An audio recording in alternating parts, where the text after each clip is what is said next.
So, you have a Motorola CP200 and a UV5R, and you can't get them to talk.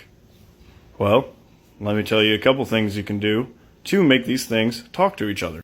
My desk is a little disorganized, so bear with me. Here we have the MT2000 Motorola and the Baofeng UV5R3, or in my case, the BFR3. So if I go ahead and turn on my Motorola, it's not going to tell me the frequency it's on. I just have it programmed the same way that your CP200 would need to be programmed. Now, I just so happen to know that the frequency on there that is programmed is on 462.575. And we're going to go ahead and keep that there for a minute. Now, because if you go to the menu and go to option number 11 and 10, you'll notice that both of my tones are off. That is because whenever you leave those off, you are able to hear all incoming traffic no matter what their tone is. For example, testing 1, 2, 3, 4, 5. So, I can hear it on here, but if I go to talk on it, 1, 2, 3, 4, 5, it's not popping up over here. We can't hear anything coming out. Why is that? Well, that's because we don't have any tones set on the UV5R3.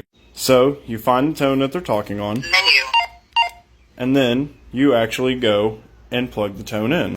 After plugging in all the tones and getting to the tone I needed by just plugging in and talking, then we now know that whenever I go up to it, testing 1, 2, 3, 4, 5. So there you go. All you need is the correct frequency and the correct tone. Now, something else that you also may forget about is whether or not you have a duplexer on. Now, a lot of ham or GMRS radios have the ability to have a duplex. So you make sure that your shift direction is off and make sure that your offset is at 0.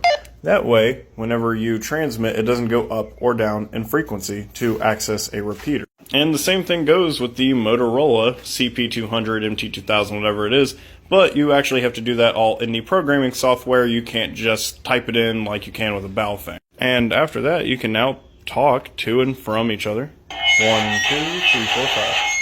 As much as you need to.